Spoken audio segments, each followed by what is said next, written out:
Sir क्या कहना चाहोगे आफ्टर बिग बॉस घर के बाहर आने के बाद? यार सोच चेंज हो गई है, इंसान चेंज हो गया है, सब कुछ बदल गया है। वहाँ जाने के वो कोई और अविनाश गया था और निकला कोई और अविनाश है।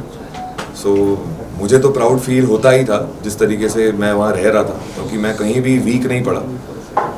बल मेंटल पीस की बात हो या फिजिकल स्ट्रेंथ की बात हो या उस गेम में जो समझना था, टास्क में दिमाग लगाना था, रिश्तों में दिल लगाना था, और जो कुछ भी आपको अंदर दिखा, जो भी आपको मेरी पर्सनैलिटी दिखी, वो 100% 100% रियल थी।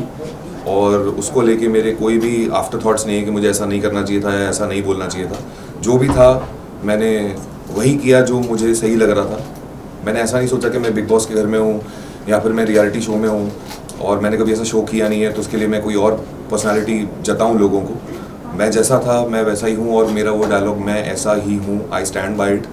और मेरा विज़न चेंज हो गया है टूवर्ड्स लाइफ, क्योंकि मेरा ये मानना है कि ये लाइफ ऐसी चीज़ है जिसे जितना भी समझा जाए, ये यूनिवर्स ऐसी चीज़ है जिसे जितना भी समझा जाए कम ही होगा। और वो मेरा ड्रीम है कि मैं अपना जितना भी विज़न ब्रॉड कर पाऊँ इस ज़िंदगी में, ज़िंदगी को समझने के लिए और मेरे लोगों को समझने के लिए, वो मैं कर पाऊँ। तो मेरे विज़न में कहीं ना कहीं 4 कदम और बढ़ गए बिग बॉस के घर की वजह से। बिग बॉस में किसको मिस करने वाले हो आप? मिस क्यों करूँगा, अभी आ जाएंगे सब बाहर 8 दिन में। किसको मिस कर रहे हो? यार पूजा जी का वेट कर रहा हूँ मैं, बाद में उनको बोल के आया हूँ कि आप खेलो अपने हिसाब से, आप बिल्कुल परफेक्ट हो, कुछ और बदलने की ज़रूरत नहीं है। और जैसे ही वो बाहर आएंगी मैं उनसे मिलूंगा ही मिलूंगा। पूजा जी अंदर है, बाकी हम सब तो बाहर हैं, मैं जैड और फलक, तो सिर्फ पूजा जी को मिस कर रहा हूँ। सर आपके हिसाब से कौन विनर हो सकता है बिग बॉस? डेफिनेटली पूजा जी, क्योंकि वो उनकी एक चीज़ बहुत अच्छी है कि अगर वो वल्नरेबल हो जाती हैं 2 सेकंड में तो वो दिख जाता है लोगों को। अगर वो गुस्सा हो जाती हैं तो वो दिख जाता है लोगों को। वो अपना ज़बरदस्ती दिमाग लगा के कुछ और नहीं दिखाना चाहती कि नहीं यहाँ मैं स्ट्रांग हूँ, यहाँ पे मैं ऐसे बिहेव करूँगी, यहाँ पे कैमरे लगे हुए हैं तो मैं मुझे वैसा नहीं दिखना चाहिए। इवन वीकेंड के वार पे भी वो सबसे पहले रेडी हो जाती थी, उनको ज़्यादा कुछ फ़र्क नहीं पड़ता था कि वीकेंड का वार है तो मैं ज़्यादा वैसी दिखूँ या वैसी दिखूँ। चलो दिखने की बात तो ठीक है, पूजा भट्ट है सबके लिए, बट रही बात वो जैसी निजी ज़िंदगी में है, जैसी वो रियली है, वो मुझे समझ में आया। और वो बहुत ही प्योर सोल है, तो उसके वजह से ही मेरा उनके साथ कनेक्शन हुआ। उनके वजह से नहीं, जितने भी मेरे और कनेक्शंस हुए वो इसी वजह से हुए क्योंकि वो सारे प्योर सोल थे। थैंक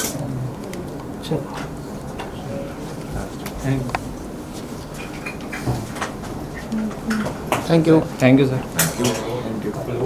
यार मेरे लिए तो तीनों अविनाशी थे, और वो डिफरेंट डिफरेंट फेजेस थे उस गेम के, और डिफरेंट डिफरेंट जो एक्शंस आ रहे थे मेरे सामने तो उस पर मेरे रिएक्शंस वैसे निकल रहे थे। पहले 2 हफ्ते में तो मुझे जनता कहा गया तो वो टैग मिला, तो वो उसके बाद जब उससे उभरा तो मुझे फेंस सिटर कहा गया, फिर उससे उभरा तो फिर जाके ऐसा मैंने सुना अंदर, पूजा जी ने मुझे बोला कि मुझे तुम्हारा प्रोग्रेस दिख रहा है, गेम में तुम्हारा प्रोग्रेस बिल्कुल ऐसा है।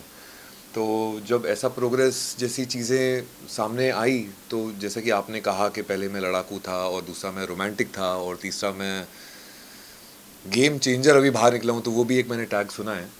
तो जो भी है वो मेरी पर्सनालिटी का ही हिस्सा है और वो मैंने ग्रेसफुली एक्सेप्ट किया है। अगर आप ये 3 अविनाश को देखें तो तीनों अविनाश मेरा ही हिस्सा थे। मैं किसी से नकारूंगा नहीं और ना नहीं बोलूँगा कि नहीं ऐसा मुझे तो नहीं लगा। डेफिनेटली यस, मैं जैसा दिखा हूँ वो मैं हूँ। आपके पिताजी ने आपको रिमोट से रिलेटेड कुछ सिखाया तो हम जानना चाहेंगे। मुझे पता था यही पूछेगा।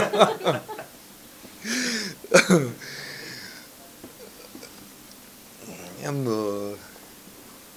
वो ज्ञान साइड में बहुत इम्पोर्टेंट चीज़ है।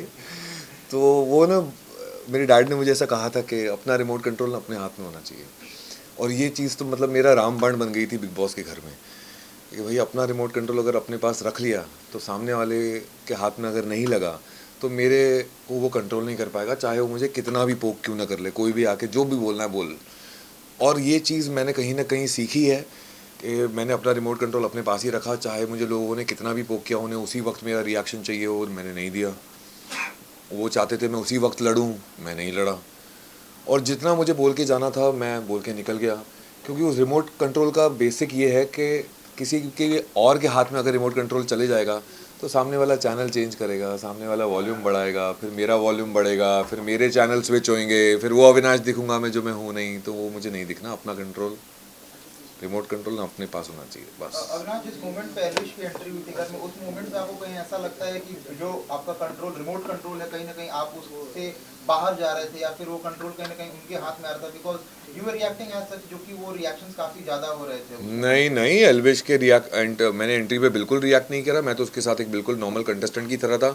वो पोक करता गया, मैं रिएक्ट नहीं किया। मैंने काफ़ी कुछ सुनना, मेरा घड़ा भरने के बाद मैंने रिएक्ट किया, जब मुझे रिएक्ट करना था तब। क्योंकि पहले वो सिर्फ मुझसे एक रिएक्शन चाह रहा था जो मुझे इंपॉर्टेंट नहीं लगा उसे देने के लिए, और मैंने तब जाके रिएक्ट किया जब मुझे रिएक्ट करना था। और मैंने खुद का चैनल बदला, और वो चैनल जो बदलने का नाम दिया था वो कृष्णा ने दिया था कि आपने सोते हुए शेर को जगा दिया है, अब जेलो। अविनाश, हमने देखा आपने किस तरीके से फर्स्ट वीक में ही फलक के साथ अच्छी दोस्ती कर ली थी, लेकिन फलक के साथ बैठकर आपने कुछ नेम कॉलिंग दी थी। जैसे कि आपने अभिषेक और फलक, आप लोग बात कर रहे थे तो अभिषेक को गे बोला गया उस समय है? हाँ, फलक ने बोला है। और साथ ही साथ आपने बोला गे नहीं, जनानी है वो, चेहरा वैसा दिखा। अच्छा वैसे, ओके, हाँ, उस बारे में क्या कहेंगे? हाँ, तो वो जनानी शब्द मैंने दिया था, श्योर ना? क्योंकि मैं उस पर कमेंट करूं फिर। हाँ, फलक ने भी बोला। हाँ, क्योंकि उसकी हरकतें उस तरीके की लगी मुझे कि वो उस तरीके के हरकतें कर रहा है घर के अंदर, जो मुझे वैसा नाम देने के लिए मैंने सोचा होगा। और उस घर में लाइफ इतनी फास्ट चलती है कि मुझे एक्चुअली पूछना पड़ रहा है आपसे कि मैंने ही बोला था ना, फॉर श्योर, क्योंकि फिर मैं उस पर कमेंट कर सकूं पूरी उसके साथ, क्योंकि जो मैंने बोला है I live up to that.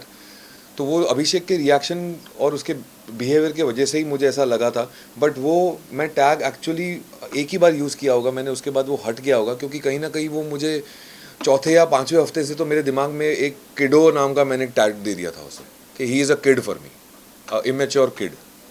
लेकिन लास्ट राशन वाले टास्क के बाद मनीषा ने कहा कि अविनाश तुमसे सिर्फ इसीलिए लड़ता है क्योंकि उसे फुटेज चाहिए रहता है, तो इस बारे में क्या कहना है? मैडम, मुझे 18 साल में 11 शो करके बहुत फुटेज मिली है। मुझे फुटेज के लिए किसी से लड़ने की ज़रूरत नहीं है, और ना ही मेरा वो एम है। अविनाश, ये भी जानना चाहेंगे, जो पनिशमेंट मिली थी बेबिका को और मनीषा को, उसके बाद जब राशन का टास्क हुआ था, प्रीमियम राशन वाला टास्क हुआ था, आपने नहीं किया था, जिस वजह से इन्हें राशन नहीं मिला था, और आपका कहना था कि ये लोग क्या खाना राशन करते रहते। हमने इतने सारे सीजन देखे, सिर्फ और सिर्फ राशन की वजह से ही फाइट हुई है, लेकिन आप एक ऐसे लौटे हो जो सिर्फ राशन के लिए बोलते हो कि क्या राशन, क्या कहना है इसके ऊपर आपका? और आपका ये कहना कि खाने के लिए आए हो, कहीं ना कहीं आपको नहीं लगता है कि गलत है? नहीं, क्योंकि खाना तो बेसिक नीड है, तो सबको चाहिए। Let me explain. तो इसमें बहुत सारे पॉइंट्स थे। सबसे पहले तो मुझे लग रहा था यार मैंने उसके रास्ते में कांटे तो डाल दिए वीकेंड के वार पे, पर अब कांटे डालने का मौका ही नहीं मिला, कोई टास्क हुआ ही नहीं। सीधा फैमिली आने लगी अंदर, सब इमोशनल हो गए एक दूसरे को, पेरेंट्स को देख के, और सब हवा में चला गया। तो मैं कब कांटा बनूं? जब वो सो रहा है तब, क्योंकि टास्क के अलावा तो वो सोता ही था मेरे हिसाब से। तो मेरे को समझ में नहीं आ रहा था मैं कब कांटा बनूंगा। और फिर उसका कैप्टनसी का टास्क आया जब उसको पनिशमेंट देनी थी। बोला यार ये फाइनलिस्ट तो ऑलरेडी बन चुका है, उसमें तो मैं कांटा बन नहीं पाया, तो मैं उसका कैप्टनसी में तो कांटा बनूं। और एक दिन पहले ही जब उसने मुझे वो OTT वाले जोन में जहाँ उनकी मंडली बैठती थी वहाँ बैठ के मुझे बात कर रहा था, तो मेरी ही लाइन थी जो मैंने उसे कही थी, मतलब अभिषेक तू कैप्टन है,